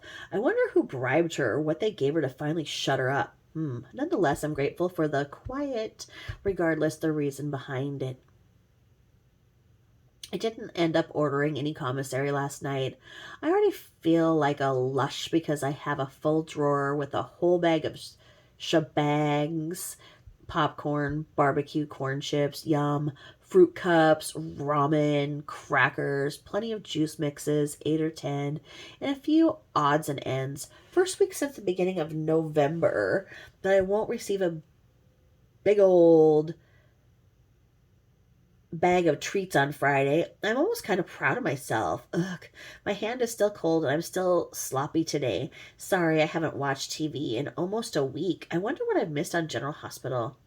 I can't believe I'm so hooked on stupid daytime soaps. During the summers, if I wasn't doing all or training camps, I'd lay out after breakfast, shower, and hunker down in bed for The Young and the Restless and Days of Our Lives. It was far more entertaining as a young teen as it is now. But who else is there to watch our limited station choices in the middle of the day? I can't complain. At least I get to watch TV by myself without the knuckleheads upstairs drowning out the sound. Have you figured out the change in Rivera? She's still the same with me, but I've noticed her impatience with her job in general. I keep hearing more of the officers say how much they want to quit, and I believe some of them would if jobs were made available. They keep mentioning numbers on the radio, 104.1, involving the layoffs, and is practically in the hundreds of thousands in Orlando, Orange County. Scary stuff. In a lot of ways, it's a relief to sit here and watch and listen to what's happening instead of being caught in the middle of it. Note to self, I've never known anybody to enjoy jail so much. They think that they could just lay around and cuddle themselves and have all this commissary and watch soaps. Must be nice being her in jail. What the hell? Anyway. People like my mom, who is still milking her leave of absence, at least she was still last month, should be grateful to have a job. God, oh my God, this girl. Can you believe she just said that about her mom? Oh my God. So we're talking about layoffs, right? So she goes, I guess it's a relief to just sit here and watch and listen to what's happening instead of being caught in the middle of it. People like my mom, who is still milking her leave of absence, at least she still was last month, should be grateful to have a job. Neither of my parents are working. My dad quit or got fired back in November. Never mentioned it to my mom, but kept disappearing day and night, telling her where he was going, what he was doing, or who with. What? Okay. Oh my God. Are you guys getting this? Her mom became a freaking basket case because she knows that her family is just fucked up. Okay? So Cindy was the one supporting everybody financially for all these years as a nurse. Her husband, once as deputy, once a car dealer, once whatever in the heck he could just do, but he's George Anthony, he's weird. And then Lee, he's Lee Anthony, he's weird. And then you've got Casey, okay? So the mom was supporting them all. They were all lying about having jobs and lying to each other, because here's this big thing that Casey gets exposed for lying about going to Universal Theaters, right? And it's in the news, and the parents are just shocked that she was lying. And now here it is that, where'd she get the fucking idea? It was her dad. Her dad her dad had been fired or quit and was telling the mom that he was going to work. How do people not notice no income coming in? How do people, what, did George never contribute to the fund and Cindy was just always making it? And now here's Casey sitting around talking about how comfortable jail is, and she gets to lay around and watch soap operas, and thank God she's not out there getting laid off like the other people, those suckers with jobs. Like, what? This chick? Oh my God. Oh my God. Oh, I can't believe this wasn't like in the news. Okay, so anyway, I'll repeat that one more time just because I can't stop laughing. People like my mom, who is still milking her leave of absence when you are milking off of her, and your daughter. So Cindy was paying for George, Casey, Kaylee, and Lee, and herself. So she's paying everything for all 5 of them to sit there and loaf around. And Casey's like, the hell, get back to work. Stop milking your leave of absence, you lazy ass. Get back to work so you can support my lazy ass while I sit around here and I usually eat breakfast and then go back to sleep. Like, what in the heck?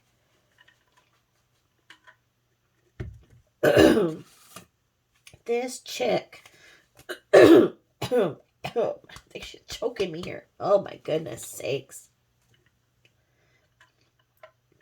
Okay. She should be grateful to have a job. Neither of my parents are working. My dad quit or got fired back in November. Never mentioned it to my mom, but kept disappearing day and night, never telling her where he was going or what he was doing or who with. Too many questions unanswered. I feel like a bitter old hag or a complete cynic as of late, and that's not the best feeling in the world. I need a sign.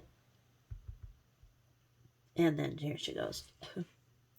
Now, remember, these two are in jail together, and she's acting like she's like across the country. Side note here. I had a super fun foster sister, and we were like this because we would just sit up until the wee hours of the night and just laugh. We would have just everything, and then we'd ride the bus on to school, and then we'd write each other these letters all day, and then have these notes to give back and forth. So, I mean, it reminds me of that. High school, foster homes. But jail. I just don't see how this chick was just having the time of her life in jail. But anyway, here she goes. Hey, Cookie. Sorry I haven't been in touch. I'm dealing with a pretty big battle right now. And with the last person I honestly expected, my mom. Let me start by saying it's an incredibly long but short story, and I've been holding off on complaining because I really don't know where to start. So here goes. Thursday, she drops off clothes to Baez for me to wear in court Friday.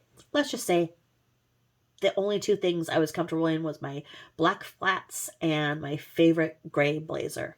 Navy blue pants, far too tight, and an almost sheer shirt that was not long enough and had a decorative neckline that almost showed a mile of cleavage. Lovely. Yeah, I bet these pants didn't fit for your frickin' commissary ass. Okay. So this happens early in the day, and she promises to come back to the office later that evening to prep for Friday.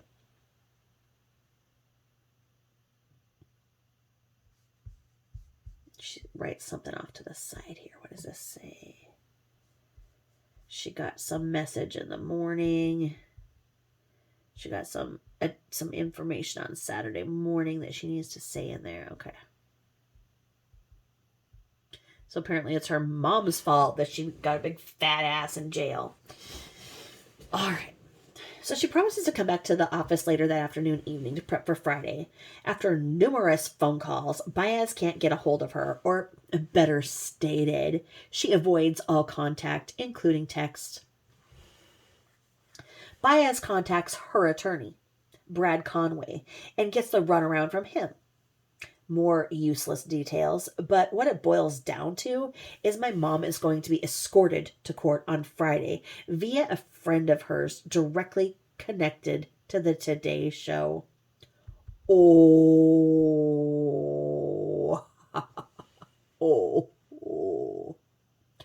Oh, I see. So Cindy was getting her interview all ready for the Today Show. That's what was going on.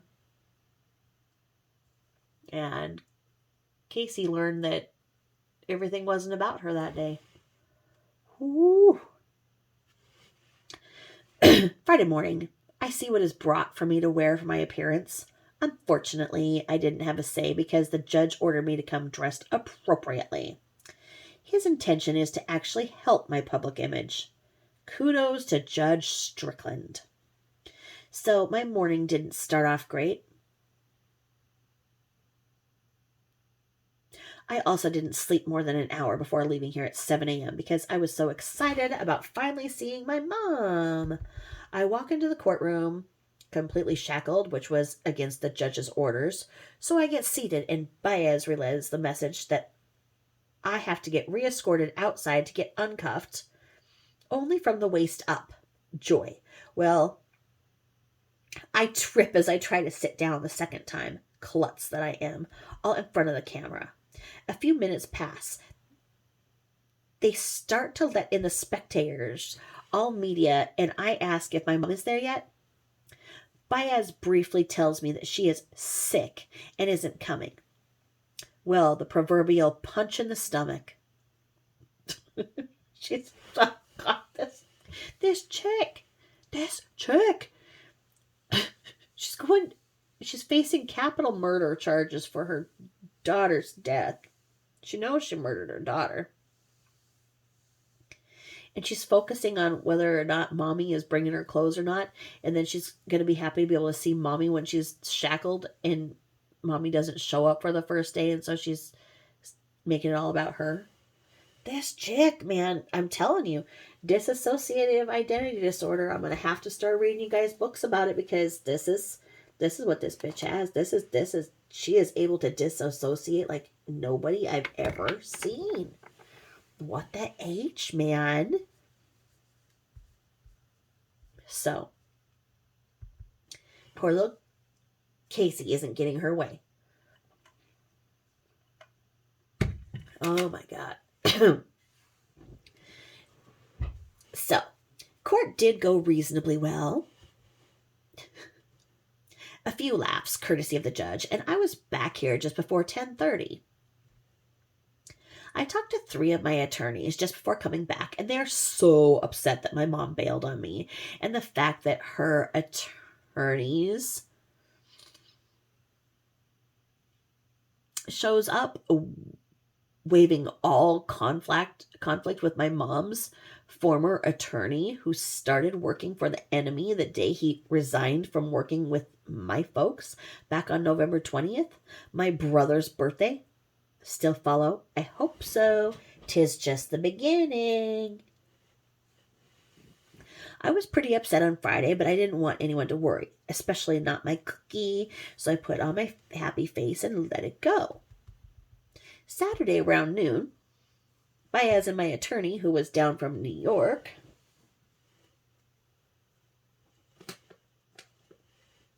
for the weekend, came in to fill me in on all of the drama.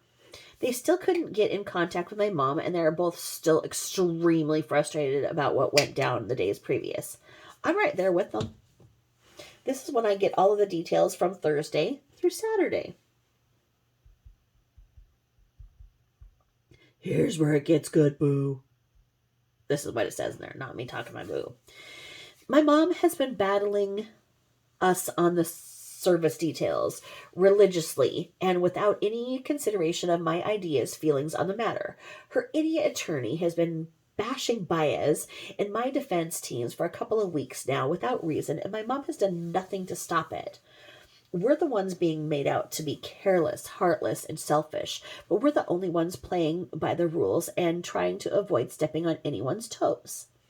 Sadly, we're the schmucks in this for playing nicely. There are so many details I want to convey, but it almost seems tedious to keep on bitching. I'll stick to the main details, even though the ones temporarily withheld are the most important. I miss you. Anyway, we try to formulate a plan to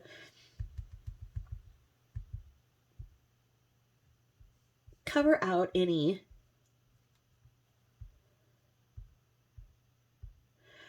we formulate a plan to cover our butts from any more slander and to at least keep on with our pattern of nice playing.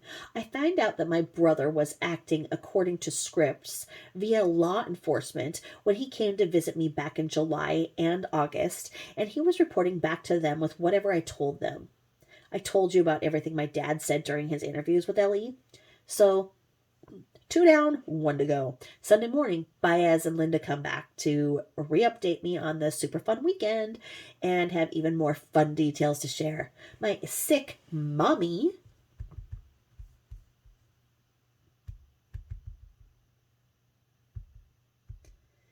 hitches out to Tampa on Saturday. Let's see. Turns out Baez still couldn't get a hold of her. Turns out she meets with Meredith Vieira, formerly of The View, now associated with the media and the Today Show, I believe, or Good Morning America. She's not well enough to take advantage of seeing me in person on Friday, but can schmooze with the dingbats the next day. Dirtbags. It looked like I said dingbats, but dirtbags. Seriously, there's more. I am sweating while writing this. My emotions are obviously getting a workout.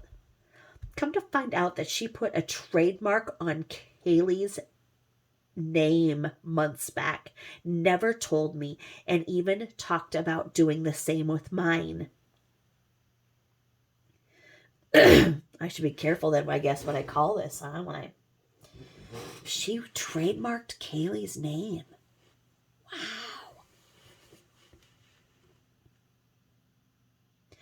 This is the same time she publicly states that she plans on writing a book about this. And then she spells out the words betrayal, like in capitals. Betrayal. I am so sick to my stomach even thinking about this. I'm the only person who tried to protect Kaylee throughout all of this. And it kills me. All my mom talks about now is doing a public service for herself. Because she needs to. I can't believe my own mother is capitalizing or trying to off of everything that's happened. I had written her expressing my disgust, grief, and hurt after what happened on Friday. This is before finding out all of this. And what happens when she meets up with Baez yesterday? To read my letter? She laughs at the idea of getting caught with her lunch on Saturday. Laughs. I can't take it, Robyn. I can't. I've done everything possible to hold my family together, and I continue to get stomped on, thrown under the bus, and it doesn't surprise me anymore when it happens. I have too many other things to worry about, and now all of this, I've officially lost my entire blood-related family in the blink of an eye, in the midst of mourning and my daughter's death, trying to exonerate myself and figure out what steps to take in achieving these things, and I get fucked over by my entire family. I talked to Chaplain Gonzalez about it briefly. Cliff Notes version, and she wanted to cry. She told me my feelings are completely valid and that I have to start looking out for myself. Not that I have a choice in the matter. They chose for me. I know I'm not alone. The God is with me, and I have my newly adopted family, and I have my cookie. It's just hard now to mourn the breakup of my family and to move on. I'm doing everything that I can to forgive what happened, but I can't. God is going to have to hold my hand in this one and hold me for that promise to unconditionally love them and forgive them for all of their actions. My heart is broken. Other less depressing news. I didn't listen to more than 5 minutes of the Super Bowl on Sunday. That was the big dance I referred to. I've been sleeping a lot, both at night and during the day. I'll admit I had a little to no motivation to do anything since Friday. I'll get over it. How are you? Thanks for the Count of Monte Cristo. Now, my all-time favorite book. One of my favorite movies. Hands down. I had never read the book. Good looking out, yo. You're always good for a pick-me-up. How's the cookie situation going? I ordered a pack myself last week, and I was kind of disappointed. Oh well, I'm sort of shebanged out, in a funk. At least my hair is getting way long, and I'm getting used to H. Oh, getting used to it. Slowly but surely. My ghastly period is letting up, so I feel less icky. The shower water has been really hot the last couple of days. Quite refreshing. I have a super cheesy question for you. Would you be my Valentine? Big smiley face. I'm cheering up, so no worries. I hope we all get to talk one of these days. Know that I love you and miss you, and I'm glad you're here. I promise to write daily, no matter what kind of mood I'm in. And when Shannon is here, we might as well play it safe and give her the book. See ya, wouldn't want to be ya. Just kidding. Wednesday. Oh, I was going to ask you, what happened with Maya? What were the original charges and what the heck brought her on the news? Poor girl, she's so young. I'm praying for her. How's Clay? Have you heard from him yet? I hope he's hanging in there. Are your folks doing all right? Thank your dad for me for sending your letter to my parents. Speaking of, I guess my dad went home late earlier today. Let's hope he continues to seek help, especially from the Lord.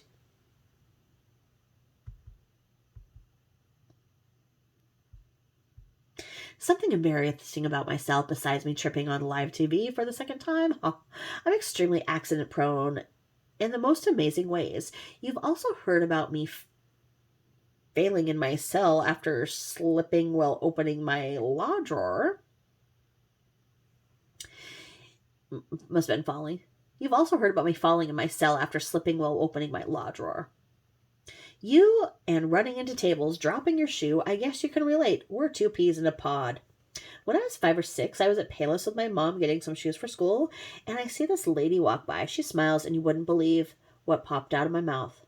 Mom, that lady has a mustache.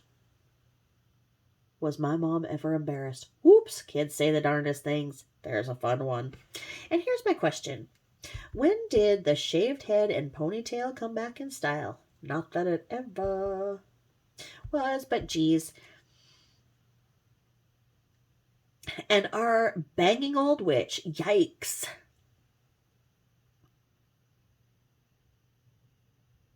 Beans laugh. KP in her 2 baggy pants that fall when she walks.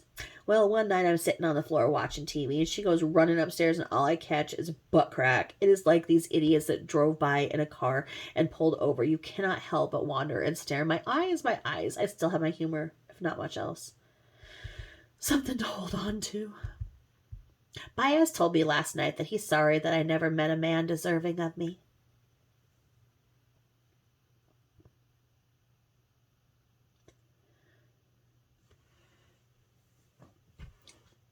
Who would have taken care of me and Kaylee, as we should have been.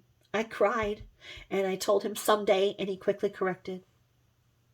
Actually, maybe someday was my answer. And he guaranteed me that it would happen someday soon. He's a great friend, and in many ways looks out for me like a father. I appreciate my newfound friends and family, even if my family is a bunch of jerks. Sarcasm, one of my better qualities. Did you ever have a Snoopy snow cone maker? I really want a smoothie or a Slurpee. Favorite ice cream? And here we are, folks. We're at the 2-minute mark, and I'm 2-hour mark, and I'm going to stop here. So we're going to do this, and we're going to do this, the update to Kaylee Anthony, part 1. And I better not say Kaylee, because I guess that's trademarked by the Anthonys. Woo, gosh. honestly, we could really do this. Which family is worse, Anthony's or Ruzick's? Who's most hated? I mean, honestly, there's so many parallels. So I'm going to stop this for right now. And I am going to do my best to get back on tomorrow so that this will be, kind of more put together. And then I'll get my stuff back together and we'll get back to the Watts station. We'll get back to Warts Island. And, yeah, did you guys hear that? That, the big scoop was, on Warts Island last week was that, because, I didn't even put it together, but when, Shanann found that growth on, Chris's penis, I didn't put it together. I mean, I was just like, I don't know why I didn't think about it, but I guess it was a wart. And so, see, because she said that, like, she basically saved him from, like, skin cancer, and it was like this, that she found this thing, and she sent a picture of his dick to his mom, and, it was just, like, this big thing, like, she had saved his life. But if he was a virgin, and he was a virgin when he met her, then she's the one who gave him the warts in the first place, so she's not that big patron saint of HPV because she frickin' then identified the wart so he could go get the warts treated. Oh my gosh. I tell you, the warts of Watts Island. How many shells would Shelley sell by the seashore if she could sell shells? And how many warts were there on Watts Island on Warts Wednesday? Goodness sakes, I gotta go night now. It's 4 a.m. Okay, y'all. So I will put this up as part 1, the Casey Anthony letters from jail. Thanks for listening. I love you all. Thank you for all of your kind things. My email address is tabithajane0@gmail.com. I love all that you guys write me. It does take me a while to get to things. You know that. The reason always being is that, even though my kids are not minors anymore, I've still got 4 of them at home who are in college. And I've still got a very busy household. And everything that I do in a day, I just don't have time. And I like to be very, very centered when I read something from somebody or that somebody has written me. It means a lot to me that somebody has taken that time. And I believe that they deserve my undivided attention to write back and really look at what they have said as well. So if I don't get back to your emails for even a couple of weeks, just know that there's a lot of them, and I will give you my undivided attention because it's important to me. Every single one of you is important to me. Thank you for being here, and thank you for listening. And I hope that I was worth your time. And give me a like and subscribe if you haven't already. Thank you.